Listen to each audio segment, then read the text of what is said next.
answered them all last night. There's a few here. Jonas from the daily newspaper in Denmark, BT. What does flying give you that playing music doesn't? About 40,000 feet, 600 miles an hour, you know, a lot of decisions, yeah, I think it's making decisions in a different sort of arena. It's a bit more like being the manager and the tour manager of a rock band than being the singer, frankly. You know, I probably enjoyed being a tour manager or a manager of a rock band, but I don't think anybody would let me. Why not? Because they'd be asking me to be on the stage singing most of the time, I think.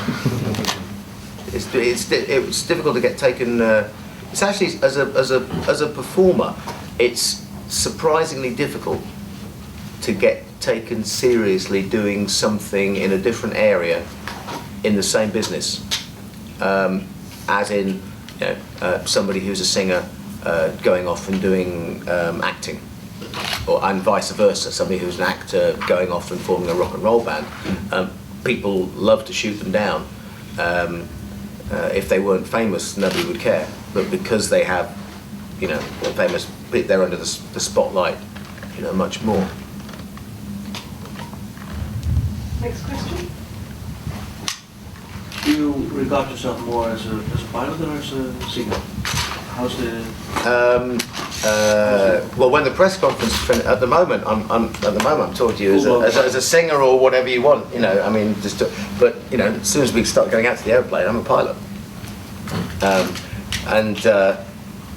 Last night, you know, I'm doing the singing thing. I mean, it's not a difficult sort of. Not a difficult transition. It's like if you're covering a story, you know, you have to just look at the story from a direction that's appropriate, you know, and I do the same thing when I go from one area to the other. And does having a flying job to do, does it mean that you have to change your post-gig habits?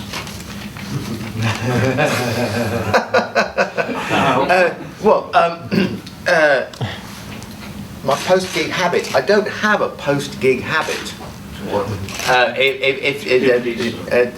If you're talking about can you get drunk and go and fly, the answer is no. Put it away. The answer is no. You don't. No. Yeah, I mean, if we're not, you know, if we all want to go out and have a few beers and, you know, after a show and I'm not flying, and obviously there's nothing to stop you. However, I've got to say that being a singer is it's a bit of a pain in the neck socially as well, because 9 times out of 10, you know, if everybody's, you know, you're always going to be the first one to leave. If you go into some smoky bar or something else like that, it's a no-no. Yeah. You know, if we're very busy, and after shows, you know, it's very tempting to go into, you know, smoky bars and shout and yell with everybody else. I can't do it, you know. Next day I've got a job to do, I've got to sing. So singers tend to get a bit of a raw deal from the, you know, the social point of view. So you decided just to go flying then, because flying. You left out already. Flying, well, quite often in America, when I was flying the band around on my own, it was great because, you know, I mean, I have the same rule about flying that I do about driving a car, which is, although there's a drink driving limit, I don't have any drinks at all before driving a car, whatever, you know. It's nice and simple that way. And so, you know, it's the same thing if I'm driving home from a gig. It's, you know, off stage and reach for the Perrier water, you know. So it's an easy decision to make. The guy on the band was more scariest to fly when you were flying? The most scary guy to fly when I'm flying. I think the guy who's the most afraid of flying. Most afraid of flying. Yeah. Well, it started out being Steve. Steve was always scared of flying in airliners. Didn't like the experience at all. And I took him flying in a little 8-seat little executive aircraft once. And he went up and had a good poke round it. You know, had a good look at all. And Steve actually Steve's far more into gadgets and technology and things, and he's much more internet savvy and everything than I am. And he was most impressed with the quality of the engineering, which gave him real confidence to get on the aeroplane. And as soon as we started flying, he said, "Oh, can I sit up front for the landing?" I went, "Yeah, of course you can," you know. And he was going, "Oh," he said, "this is a bit dangerous." He said, "I quite enjoy this." He said, I quite like it when I feel in control." And that's what it's all about. I think fear of flying for a lot of people is about feeling out of control, because you sit in this thing and there's a wall in front of you. You can't see what we see. And you can't see the big grin on our faces all the time, you know. Yeah, he was quite, but now he doesn't have a problem with it at all, which is great. Is that an element of it for you, the fact that you have in control of the plane? You know, if an evening you're in control of an audience and Oh, we still inside of control, obviously, but yeah. how do you think so? I think there's a, and you have to say that one of the questions I got asked when I went for my job interview as a pilot, which I had to go for a job interview like everybody else. One of the questions was, "Do you want to be a captain?" And I thought, don't want to seem big-headed or presumptuous, but yes. And the guy said, "Right answer," because if he said no, you wouldn't have got the job. Because, you know, why would you want to be in the front of an airliner if you didn't want to be in control of it and be the commander of it eventually, you know, when you get the qualifications and so on and so forth. Because it's about making responsible decisions. And in a sense, you're right, when I'm singing, whilst it's not the same type of responsible decisions, they are still decisions that I'm making. I'm thinking, you know, trying to jazz the audience up and trying to make sure that it's a juggling act on stage, in fact, because you've got you're trying to keep all these balls, external balls in the air, which is the audience and the attention, and if something messes up with the lights and the stage is different every night, things like that. And then there's an internal juggling act going on with the music and with how you're feeling, because some days obviously, you know, you come on and everything goes great, and some days you just always seem to be one step behind. You just have days like that, so you have to juggle with all those things, and that's what makes it interesting. So which one is letting your hair down? Which one is letting my hair down? Yeah, doing the I can't let my hair down anymore. It's Do you have any plans to become a rugby player? I used to be a rugby player. I'm far too old, I'm much too little, and I'm too short. And I'm not getting in the middle of the scrum being a hooker. No. Is the rugby ball going to become part of the act for the rest of the tour? Only if we win the World Cup in 4 years' time again. Yeah. Just the once tonight, I think. You know. In fact, very funny story, Spinal Tap moment. When I thought, oh, there's a chance we might, you know, win this thing, I thought, right, rugby ball, boot it out to the audience. So I phoned ahead and I said, "Can we get a couple of rugby balls?" And I mentioned it, fortunately, to one of our guys back in the office, and he'd bought an England rugby ball, which was great, which is the one I booted out last night. We all autographed it, by the way. I think we said many happy returns on it. Yeah.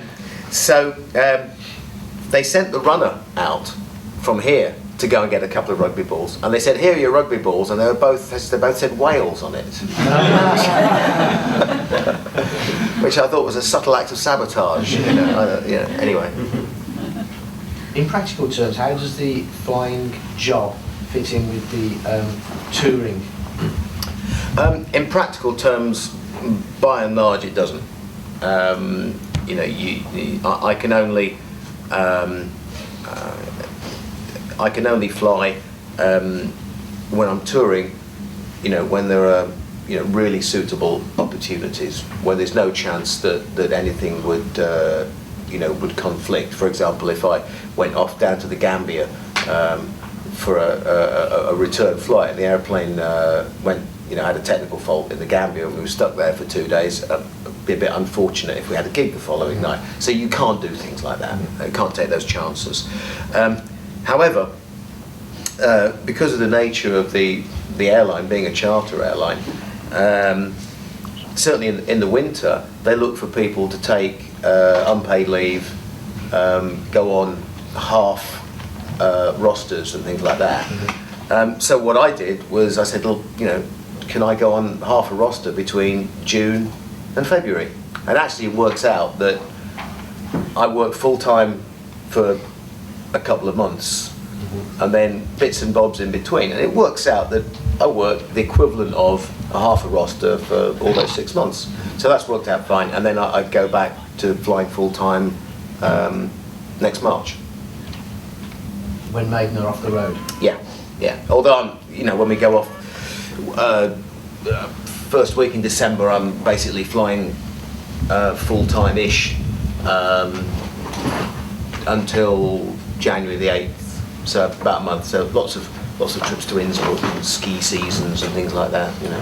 Do bookings go up from Iron Maiden fans when they know you're going to be piloting? Well, they don't know I'm going to be piloting. I mean, I don't know from if I'm working.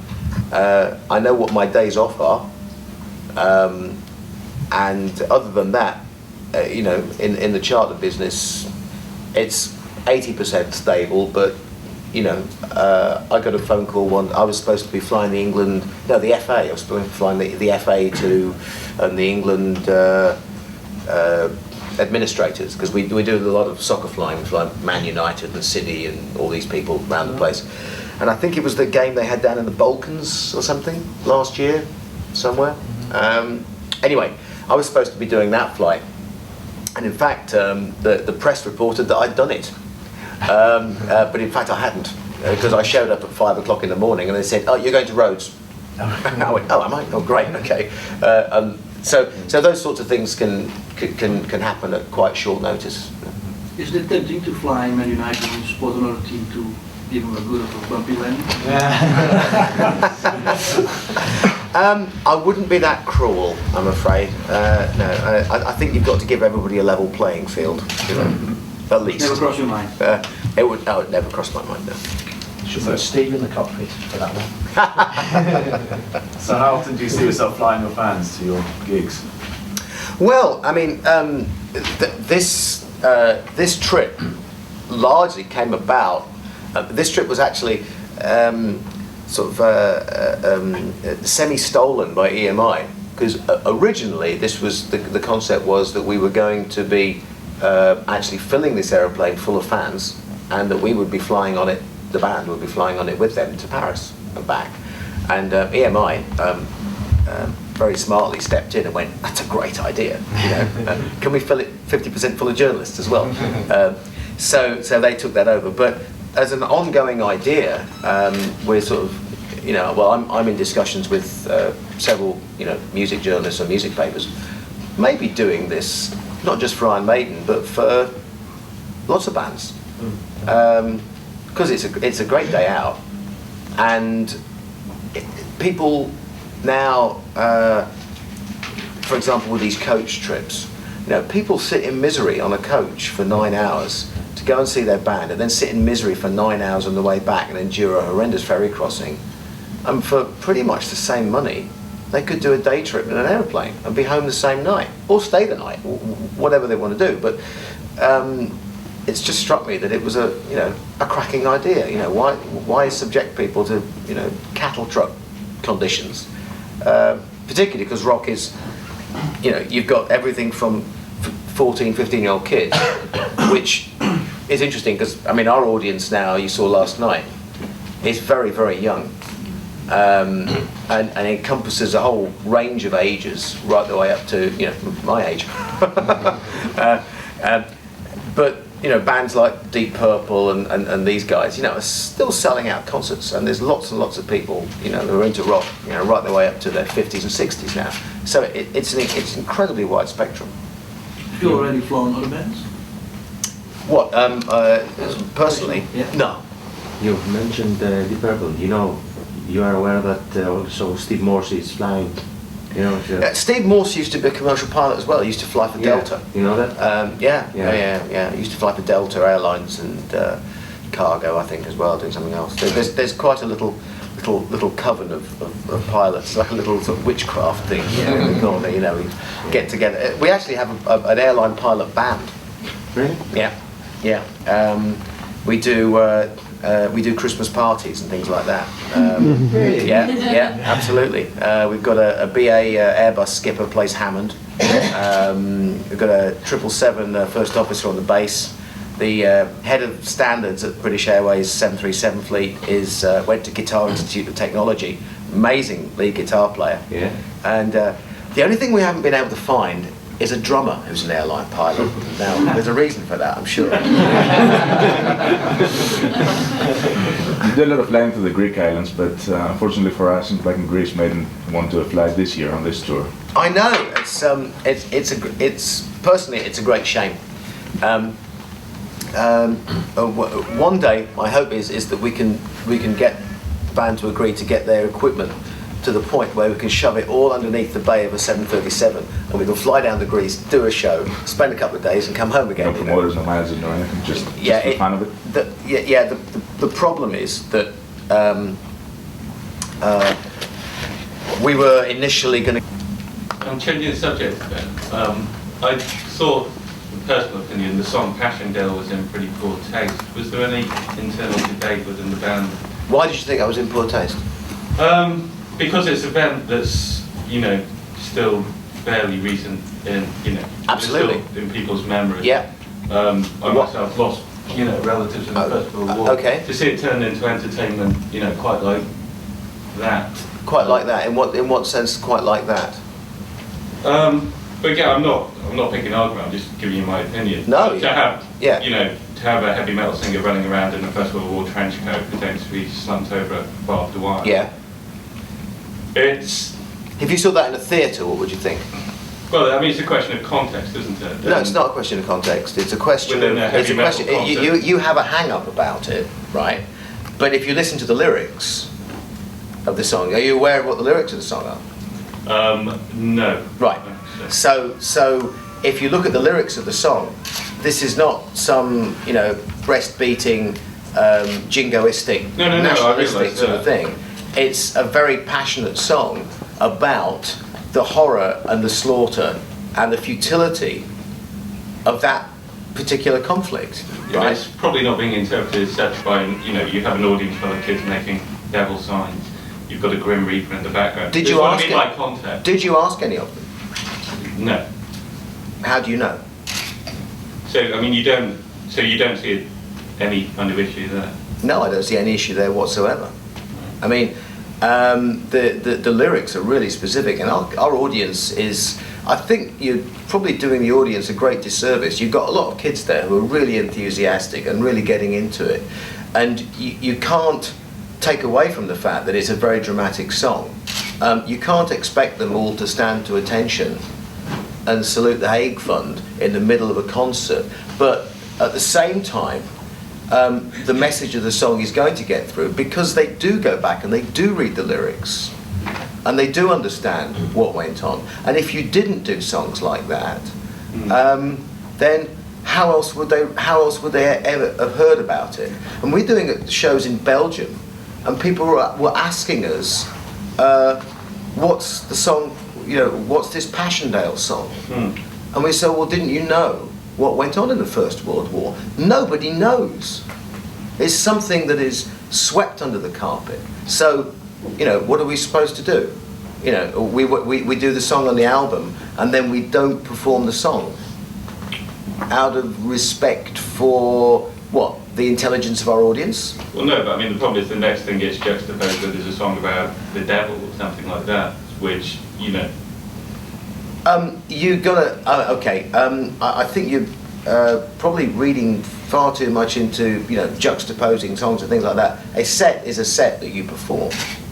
And that's that. I think the song that occurs before it is Brave New World, which is about Aldous Huxley's book, Brave New World. So it's actually quite appropriate to have Brave New World juxtaposed with Passchendaele. And the song that follows Passchendaele is Lord of the Flies, which is based upon the novel Lord of the Flies. So if you want to juxtapose two big literary slabs of political correctness around it, you couldn't really wish for, for two better examples of it. There's no devilry slab, juxtaposed to it whatsoever. Sorry. Yeah. I can't agree with you. How did you choose which songs to drop in order to get the new stuff in? We took a fairly radical set of shears to the old set. Since I've come back in the band, we've had a history of doing a sort of a greatest hits set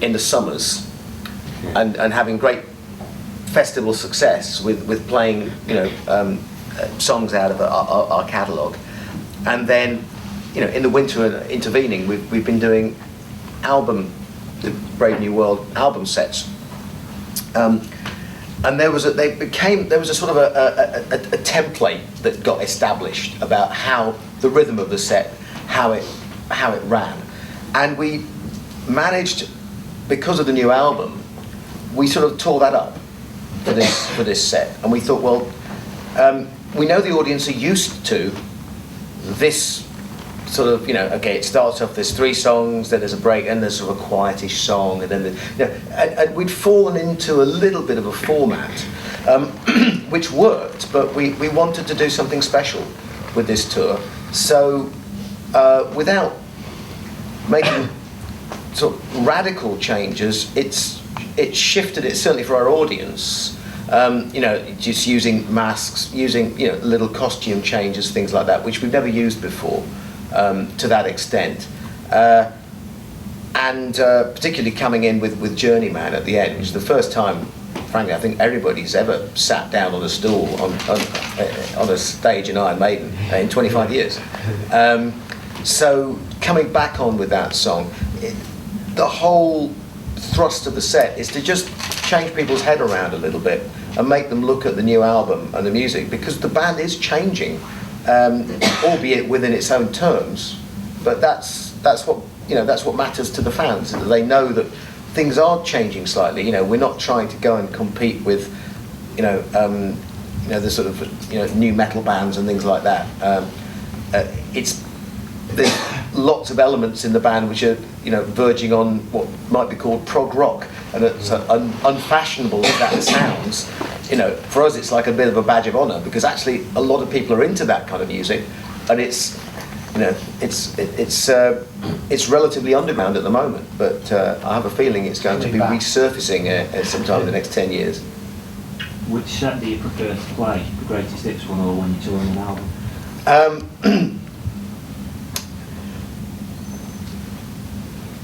Right, the greatest hits one is the greatest hits one's it's a no-brainer. We can all get together. We haven't played for 9 months. Have a couple of days rehearsal. Go out, play the greatest hits set, and it's going to go down great. So it's easy and it's fun, but this set is more challenging because you really have to concentrate during it. And you have to concentrate very hard on the audience. Last night was a great audience. They made our job really easy, because you didn't really have to do a whole lot, because they were fantastic. They were there the whole way through.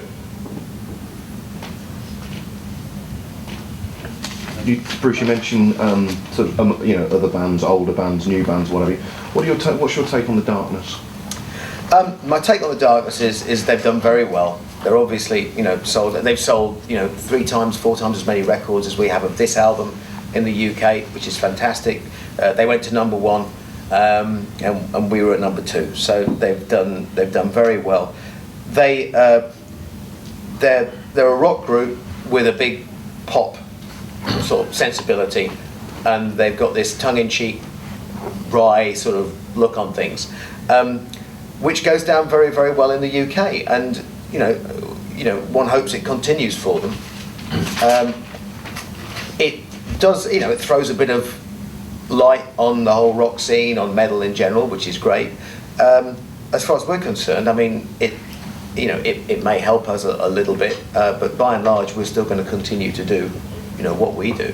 And I hope they continue with their career and have commercial success in the future.